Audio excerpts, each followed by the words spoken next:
श्री शिवाय नमस्तोभ्यम दोस्तों।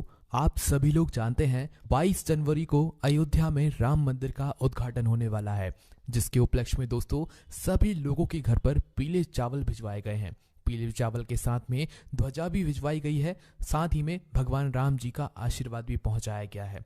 पर दोस्तों यहाँ पर एक बहुत बड़ा प्रश्न निकल कर आता है कि सभी भारतवासियों के घर पर चावल तो पहुंचाए गए हैं, पीले चावल तो पहुंचाए गए हैं आमंत्रण के रूप में कि राम मंदिर के उद्घाटन में आप सभी लोगों को जरूर आना है। पर दोस्तों उन पीले चावलों का आखिर हमें करना क्या है?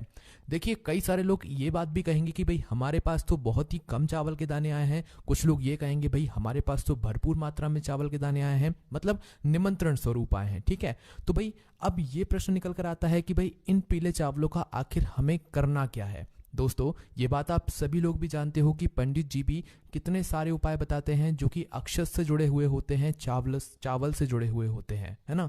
और चावल भगवान शिव जी पर जब चढ़ते हैं तो उसका एक अलग ही महत्व हो जाता है। और दोस्तों अब यहाँ पर तो बात राम मंदिर अयोध्या की आ रही है। राम मंदिर अयोध्या के जब चावल पीले चावल, वो भी जब चावल पीले हो जाते हैं तो उनका महत्व और ज्यादा बढ़ जाता है, वो कीमती चावल हो जाते हैं। और दोस्तों यही चावल आप लोगों के घर पर आए हुए हैं। तो भाई इन चावलों का हमें करना क्या है? क्या एक जगह रख देना है, क्या कहीं पर रख देना है, या क्या करें हम इनका? तो इसी की जानकारी हम आपको इस वीडियो में बताते हैं। और आप लोग भी गलती मत करना, ये चावल बहुत ही ज़्यादा कीमती हैं। अगर आपके पास ये चावल हैं तो आप ये समझना कि पूरी दुनिया की ताकत आपके पास है, सोना चांदी आपके पास है, क्योंकि इन पीले चावलों में है ही इतनी ताकत, अगर वो चावल अयोध्या से आए हुए हैं, है ना। और जिन लोगों को अभी तक ये पीले चावल नहीं मिले हुए हैं उनको क्या करना है वो भी हम आपको बताते हैं। देखिए, सबसे पहली चीज, अगर आप लोगों को के घर पर भी पीले चावल पहुंच गए हैं जो कि अयोध्या राम मंदिर के उद्घाटन के हैं, तो भाई आप ये समझिए कि आप बहुत किस्मत वाले हैं। भगवान राम स्वयं आपके घर पर आए हुए हैं।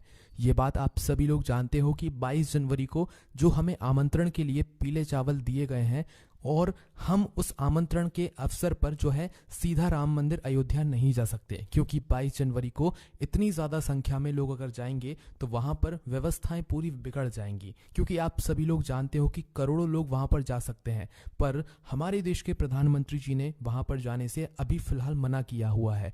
तो उस जगह पर हम क्या करें? कई सारे लोगों ने इस बात को सुनकर ही अपने जाने के प्लान को कैंसिल किया है। तो उस जगह पर क्या करें? उसी जगह पर आते हैं हमारे काम ये पीले चावल। अब ये पीले चावल ही तो यहाँ पर बहुत बड़ा चमत्कार करते हैं। दोस्तों 22 जनवरी को राम मंदिर में भगवान राम जी विराजित होंगे, उनकी प्राण प्रतिष्ठा होगी, सभी लोग खुशियां मनाएंगे। तो उसी समय पर आप लोगों को भी अपने घर में आए हुए इन पीले चावलों का इस्तेमाल करना है। ठीक है, अब ये पीले चावल जो है ना, ये आपके लिए आमंत्रण के लिए भी हैं, ये भगवान राम भी हैं, ये भगवान राम जी का आशीर्वाद भी है, और ये आपके घर में सुख समृद्धि बनाने वाले हैं। आप सभी लोग शायद जानते ही होंगे, पंडित जी ने अक्षत का महत्व बताया है, चावल का महत्व बताया कि क्या होता है। अक्षत का मतलब ही यही होता है कि वो कभी खत्म नहीं होता, कभी अक्षय नहीं होता, वो हमेशा हमेशा बना रहता है और कभी भी खत्म नहीं होता। उसी तरीके से ये पीले चावल हैं। जिस भी व्यक्ति के घर में एक भी अगर राम मंदिर अयोध्या का पीला चावल पहुंचाए, एक दाना भी पहुंचाए, तो आप बहुत किस्मत वाले हो। नहीं चाहिए आपको ज्यादा चावल, बस एक चावल का दाना भी पहुंचाए ना, तो आप इस वीडियो को पूरा जरूर देख लेना। तो देखो, सबसे पहली चीज, अगर आपके घर में राम मंदिर के पीले चावल पहुंचे हुए हैं तो इन पीले चावलों को आपको बहुत ही ज्यादा संभाल कर रखना है। क्यों संभाल कर रखना है? क्योंकि राम भगवान खुद आपके घर पर आए हुए हैं। आप खुद तो वहां पर उस दिन नहीं जा सकते जिस दिन उनकी प्राण प्रतिष्ठा हो रही है। तो राम भगवान ने अपना एक स्वरूप आपके लिए भेजा हुआ। वो किसी भी रूप में आ सकते हैं, तो पीले चावल के रूप में आप उन्हें समझ सकते हैं। ठीक है, पहला कारण तो ये हो गया। उसके बाद में दूसरा जो कारण है वो दोस्तों ये है कि इन चावलों में है राम भगवान का आशीर्वाद। अब इस आशीर्वाद को आप कैसे ले सकते हो? आशीर्वाद तो आपके पास पहुंच गया है, बस आपको इस आशीर्वाद को सही जगह पर पहुंचाने की जरूरत है ना। तो देखो, आपके पास जितने भी चावल के दाने आए हुए हैं, आप अपने घर में अलग अलग स्थानों पर एक एक चावल का दाना रख दो। ठीक है, ये चावल का दाना जब आशीर्वाद स्वरूप है राम भगवान का, तो आपको क्या करना है, जैसे आपके घर की तिजोरी है, ठीक है, जहां पर आप धन रखते हो, पैसा रखते हो, और आप चाहते हो कि भाई वो जगह कभी भी खाली ना हो। अक्षय का मतलब ही यही होता है, या अक्षत को आप जहां पर भी रख देते हो वो कभी उस जगह को खाली होने ही नहीं देता है।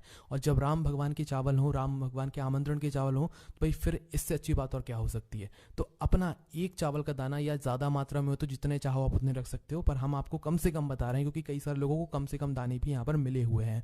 तो एक चावल का दाना आपको लेना है और अपने घर की तिजोरी में जाकर रख देना है। ठीक है, ये हमने आपको पहला बता दिया। उसके बाद में दोस्तों अपने घर के मंदिर में, ये तो हम आपको आखिरी में बताएंगे कि जितने भी चावल फिर बचेंगे वो पूरे ले जाकर आप अपने घर के मंदिर में रख देना है ना।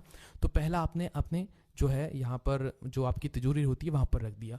दूसरे दाने की बात करें तो दोस्तों दूसरा दाना आप ले जाना अपने घर के रसोई घर में, ठीक है, जहाँ पर आप भोजन बनाते हो, ताकि जब आप भोजन बनाओ उस समय भी भगवान का आशीर्वाद आप पर बना रहे और आपका जो भोजन है वो बहुत ही स्वादिष्ट बने, है ना। तो उसलिए आप लोग क्या करना चाहिए कि दूसरा चावल का दाना अपने घर के रसोई घर में रख देना चाहिए। अब ये जो चावल के दाने हैं ना, ये सुरक्षित होने चाहिए। ऐसा ना हो कि आपने रखे और कल आपने इधर उधर कर दिया तो वही वो गुम ही गया। नहीं, चावल का दाना अगर आपने रखा है भगवान का नाम, राम जी का नाम लेकर, तो भाई उसे रखे रहने देना। वो हमेशा आपके ऊपर आशीर्वाद प्रदान करता रहेगा। भगवान राम का आशीर्वाद सदैव आपके ऊपर यहाँ पर बना रहेगा। ठीक है, उसके बाद में दोस्तों अब आप लोगों को कहाँ पर रखना है, देखिए ये दो विशेष जगह महत्व थी, हमने आपको ये जगहों के बारे में बता दिया। अगर आपके घर में भंडार है जहाँ पर खाने पीने का सामान रखा जाता है, गेहूँ चावल आदि रखा जाता है, वहाँ पर भी आप अपना एक चावल का दाना रख सकते हो। ठीक है, उसके बाद में दोस्तों अब जितनी भी चावल के दाने आपके रखे हुए हैं वो पूरे ले जाकर आप अपने घर के मंदिर में ले जाकर रख दो। ठीक है, और मंदिर में ले जाकर आपको क्या करना है, बस रख देना है ना। ये बात हमने आपको अभी की बता दी है। पर उस दिन का क्या, जिस दिन राम भगवान आएंगे अयोध्या राम मंदिर में और उनकी प्राण प्रतिष्ठा होगी, उस दिन हमें क्या करना है, ये पीले चावल का क्या उस दिन हमें काम है। जी हाँ दोस्तों, बहुत ही ज़्यादा विशेष काम है, क्योंकि मेन काम तो उसी दिन है, मेन आपको उपाय तो उसी दिन करना है। ये जो पीले चावल आप लोगों के लिए आए हुए हैं, क्योंकि आप लोग तो जा नहीं पाए हो, है ना, और मतलब नहीं जा पाओगे क्योंकि बहुत ज़्यादा भीड़ होगी और कई सारे करोड़ों लोग नहीं जा पाएंगे, तो उनके लिए ही ये पीले चावल काम आएंगे। आपको करना क्या है, देखो जब भी भगवान राम भगवान की प्रतिष्ठा हो, प्राण प्रतिष्ठा हो, तो उस समय आपको अपने घर में भी इन चावलों को अपने पूजन वाले स्थान पर रख लेना है। पूजन वाले स्थान पर रखने के बाद क्या करना है, आप जैसे भगवान की पूजा करते हो, जैसे आपको जो है मतलब राम मंदिर की प्राण प्रतिष्ठा में दिखाया जाए, आपको भी वैसे वैसे करते जाना है। बस थोड़ी सी तैयारियां पहले से करके रखना है, अपनी पूजन की थाली तैयार करके रखना है और मिष्ठान वगैरह भोग लगाने के लिए तैयार करके रखना है, और जो भी आप राम जी के लिए करना चाहें, है ना, वो कर सकते हैं। ऐसा समझकर पूजन कीजिएगा कि आप खुद राम मंदिर का उद्घाटन कर रहे हो, है ना। आप सभी लोग जानते हैं कि राम मंदिर का जो उद्घाटन होगा उसकी पूरी लाइव स्ट्रीमिंग आपको कहीं ना कहीं सोशल मीडिया पर मिल जाएगी। आपको मात्र करना यह है कि जब आप अपने मतलब पूजन करने के लिए बैठे हो, अपने चावलों को सामने रख लो। हो सके तो आप भगवान राम की भी एक तस्वीर आप लोग रख देना, राम जी, सीता जी और लक्ष्मण जी की भी एक तस्वीर अपने सामने रखकर पूजन करना, और वो चला लेना उस वक्त जब मतलब वहाँ से सीधा सीधा आप लोगों को दिखाया जाए कि भाई वहाँ पर कैसे पूजन चल रही है, क्या चल रही है, वो खोल कर बैठ जाना। जैसे जैसे वहाँ पर पूजन कराते जाएं वैसे वैसे आप भी करते जाना। जैसे ही मतलब विशेष रूप से उन चावलों को आप ज़रूर रखना, ठीक है, चावलों को भगवान राम जी के पास में ज़रूर रखना, क्योंकि वही विशेष हैं, वही राम जी हैं, वही राम जी का आशीर्वाद है, वही सब कुछ है अभी आपके पास, है ना, क्योंकि राम जी खुद आपके घर उन्हीं के रूप में आए हुए हैं। तो आपको उन चावलों की विशेष रूप से पूजन करना है। राम जी को टीका लगाना है, लक्ष्मण जी को, सीता जी को टीका लगाना है। अगर आप लोग मतलब मूर्ति वगैरह रखी हुई या फोटो वगैरह रखी हुई, अगर नहीं भी है तो सिर्फ चावल की आप लोग पूजन कर सकते हो, कोई दिक्कत नहीं है ना। तो आप लोग पूजन करो, अच्छे मन और भाव से पूजन करो और उनसे प्रार्थना करो। जैसे ही आपकी पूजन हो जाती है उसके बाद में दोस्तों आप लोगों ने एक राम ज्योति का नाम भी सुना होगा। हम शुद्ध भाषा में कहते हैं कि भाई आप लोगों को इस दिन दीपक भी लगाने हैं, ठीक है, दीपदान भी करना है। किसके लिए करना है, भगवान राम के लिए करना है। आप लोग दीपावली मनाते हो ना, दीपावली के दिन आप किस तरीके से दीपक लगाते हो ना आप सभी लोग, तो वैसे ही दोस्तों इस दिन भी आप लोगों को दीपावली मनानी है, क्योंकि राम जी आए हैं तो भाई दीपावली तो मनना बिल्कुल पक्का ही है। अब दीपावली हम लोग कैसे मनाएंगे, आप लोग जैसे दीपावली के दिन आप लक्ष्मी पूजन करते हो रात्रि में, है ना, वैसे ही आप लोगों को राम जी की इस दिन पूजन करनी है रात्रि में, है ना। हम आपको कुछ ज़्यादा बोझ नहीं दे रहे हैं, आप के मन में जैसा हो पाए आप वैसा करना, पर मन से करना। भगवान की कृपा अयोध्या से सीधा आपके ऊपर हो जाएगी, है ना। तो आप पहले पूजन करना। पूजन के बाद अब आप जो है अपने पहले से दीपक तैयार करके रखना। कितने दीपक तैयार करोगे, देखो यहाँ पर कोई ऐसी विशेष वो बात नहीं है कि भाई आपको इतने ही दीपक तैयार करने हैं, ठीक है। बस भगवान राम जी के लिए एक दीपक ज़रूर रखना जो कि गोल बाती का होगा, क्योंकि वो देवता हैं, इसलिए उनके लिए एक गोल बाती का दीपक होगा। और यहाँ पर आप शुद्ध देसी गाय का घी उपयोग करना, ठीक है। आपसे अगर हो सकता है तो आप पूजन के समय ही दीपक जला लें। एक मीडियम साइज का जो दीपक होता है ना, और दीपक जो आपको लेना है वो मिट्टी का लेना है। यहाँ पर आटे का दीपक मत लेना। दीपावली के दिन कौन सी दीपक लगाते हो? मिट्टी के दीपक लगाते हो, तो यहाँ पर भी आपको मिट्टी का दीपक लेना है। तो भगवान राम जी के लिए गोलपाती का शुद्ध देसी गाय का घी का दीपक ले लेना। सिर्फ उनके लिए अब बोल रहे हैं घी का दीपक, बाकी और फिर भले ही मत लेना। उनके लिए मात्र एक गोलपाती का घी का दीपक तैयार कर लेना और पूजन के समय, आरती के समय जलाकर उनके सामने रख देना। कपूर से भी उनकी आरती करना, कपूर भी उनके सामने जलाना, ठीक है।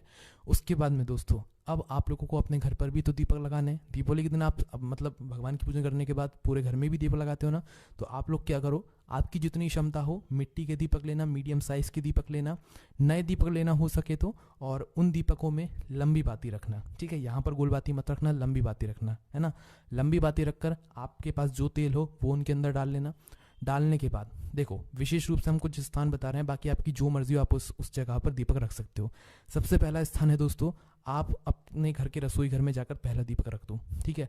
जो कि आपके पितरों के लिए भी हो जाएगा, आपके मतलब रसोई घर के लिए भी हो जाएगा, ठीक है। अगर पितरों के लिए अलग से रखना चाहते हो तो दक्षिण बाती का मुख करके रखना, क्योंकि दक्षिण बाती का ही मुख करके पितरों के लिए रखा जाता है। दूसरे दीपक की बात करें तो वो आप लोग अपने घर में जो तुलसी मैया होगी उनके लिए रख देना, ठीक है। तीसरे दीपक की बात करें तो दोस्तों, ये आपको अपने घर के मुख्य द्वार पर रखना है, जो आपका मेन गेट है ना, वहां पर रखना है, ठीक है। और दोस्तों, चौथा दीपक भी आपको अपने घर के मुख्य द्वार पर ही रखना है, मतलब कि दोनों तरफ आपके दीपक रखे होने चाहिए, एक साइड नहीं, दोनों तरफ रखे होने चाहिए। और पांचवा दीपक भी आप अपने घर में ही एक अच्छी सी जगह देखकर रख दीजिएगा, है ना, जहां पर आपके घर में उस दिन कहीं पर भी अंधेरा नहीं होना चाहिए। इस बात का आप लोगों को ध्यान रखना है। बाकी दोस्तों, दीपक तो आप बहुत जगहों पर लगा सकते हो, जो कि हम आपको आगे आने वाली वीडियोज में बताएंगे। बस दोस्तों, यहाँ पर ये आपकी पूजन विधि हो जाती है पूरी। भगवान राम जी का जो है पूरा जन्मोत्सव, मतलब एक तरीके से वो आ रहे हैं अयोध्या में, तो उनके स्वागत के लिए हम यहाँ पर पूरी तैयारी कर चुके होते हैं। इसके बाद में दोस्तों, अगर आपको आतिशबाजी करनी होती है तो बिल्कुल आप कर सकते हैं, क्योंकि भगवान राम आए हैं, तो भाई उनके स्वागत के लिए आप लोग जितना ज़्यादा खुशी मनाओगे, उनकी भी कृपा आपके ऊपर उतनी ही ज़्यादा होगी। अब जो चावल आपने, जिन चावलों की पूजन करी है, वो चावल हमेशा आप अपने पास सुरक्षित रखना।